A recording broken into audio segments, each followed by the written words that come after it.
మరి ఆ కులానికి సంబంధించిన వాళ్ళందరం కూడా అవును. సమావేశపరచాలిగా. కేవలం కాపుల్ని ఎందుకు సమావేశపరిచే ఎస్ ఎస్ విధంగా చేశారు అంటే ఈ రోజు జరుగుతుంది, చర్చ జరుగుతుంది ఓకే. దాని మీద. Yes okay sir. Yeah okay.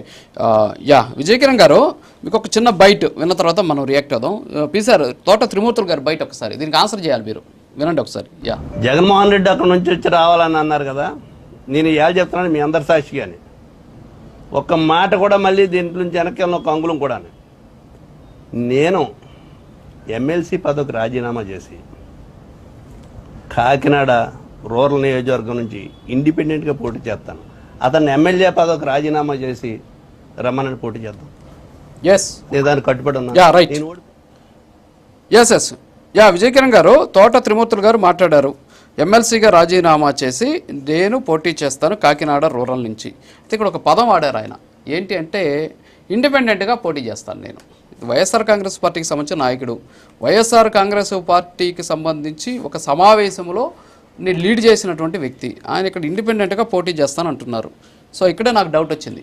చాలామంది ఇదే డౌట్ని రేజ్ చేస్తున్నారు అనమాట. ఇండిపెండెంట్గా పోటీ చేయడం ఏంటి అంటే, వైఎస్ఆర్ కాంగ్రెస్ పార్టీ తరఫున పోటీ చేస్తే గెలవమనా, లేకపోతే జగన్మోహన్ రెడ్డి గారికి వెనుపడి పడాలనే ఉద్దేశం ఏమైనా ఉందా?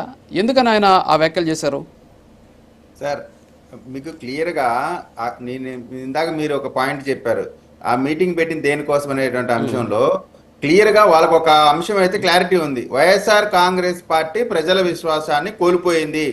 అది కాపులే కాదు, మిగతా కమ్యూనిటీస్ అన్నీ కూడా రాబోయే రోజుల్లో వారి నమ్మకాన్ని గెలుచుకునేటువంటి అవకాశం కూడా లేదు. కాబట్టి స్పష్టంగా త్రిమూర్తులు గారు వైఎస్ఆర్ కాంగ్రెస్ పార్టీ గుర్తుతో వస్తే నేను ఎత్తిపోతాను, కాబట్టి నాకు అవకాశం ఉండదు, కాబట్టి ఇండిపెండెంట్ గా చేస్తే ఇండిపెండెంట్ గా చేశా కాబట్టి ఓడిపోయాని చెప్పుకోవడానికో దేనికైనా కానీ ఒక ఎలిబి క్రియేట్ చేసుకోవడం కోసం ఆ విధమైనటువంటి మాట మాట్లాడారు. దాంట్లో ప్రధానమైనటువంటి అంశం, క్లారిటీ ఇచ్చిన అంశం, తోట త్రిమూర్తులు గారు ఎట్టి పరిస్థితిలో వైఎస్ఆర్ కాంగ్రెస్ పార్టీ గుర్తుతో ఎవరూ పోటీ చేసినా ఎత్తిపోతామనేటువంటి అథెంటికేషన్ ఆ మీటింగ్ సాక్షిగా, ఆ ప్రెస్ మీట్ సాక్షిగా ఇచ్చినటువంటి పరిస్థితి ఒకటి. రెండోది, వైఎస్ఆర్ కాంగ్రెస్ పార్టీ నాయకులు సహజంగానే ఇటువంటి మేకపోతు గాంభీర్యాలు ఏదో సామెత ఏదో ఉంటుంది, ఆ విధంగా వీళ్ళు సవాల్ విసురుతూ ఉంటాడు. కొడాల నాని కూడా ఏమన్నాడు, చంద్రబాబు నాయుడు గెలిస్తే నేను రాజకీయాల నుంచి శాశ్వతంగా తప్పుకొని చంద్రబాబు నాయుడు గారు బూట్ పాలిష్ చేస్తా